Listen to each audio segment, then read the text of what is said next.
Let's go to the next one here. Ally, ALLY. And I'm going to start with Tyler on this one. Interesting. Coach Frank just has a breakout above 42. It's hit there at several different points. I actually think it's got a pretty clear entry point, obviously, just above that pivot. Tyler, breakout at 42 on Ally. Yeah.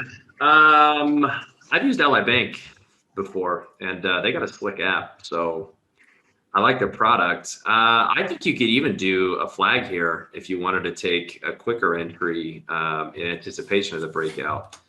But it's clean. Finance has been strong. I like the sector, which Matt might take his hammer and slam it over Ally and find a better pick. I don't know, but see, he hates it when I do it. He hates it. I'm sorry, you can't get the top-down approach out of me. I'm a top-down analyst. That's who I am. No, I don't hate it because it's wrong or bad. In fact, it's a very good practice. It would simply be because then for somebody to bring a pick to you, they have to have done 10 times the work. Because if they picked Ally, then you have to say, well, go look at every other financial stock. I do like bringing your guys' analysis up. I do. Yeah.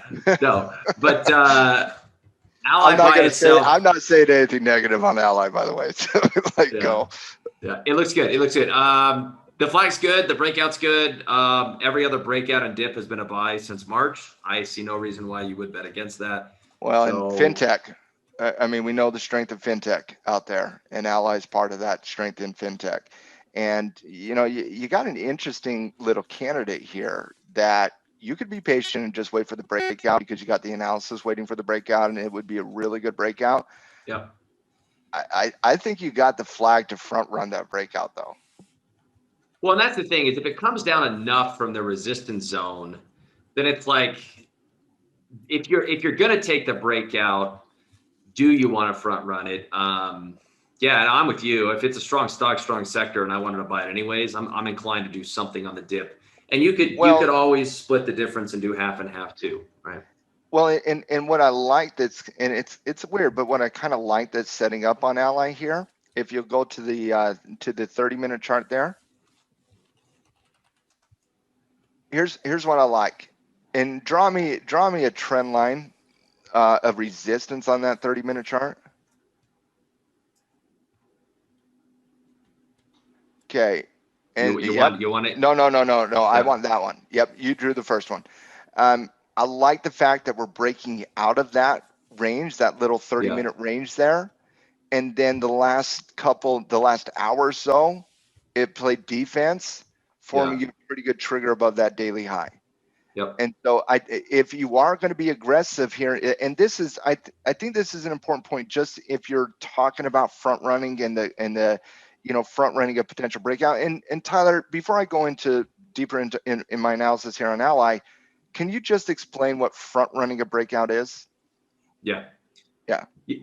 Essentially, you're buying in anticipation of a breakout, and so you don't want to wake up and have it be up 4%, right?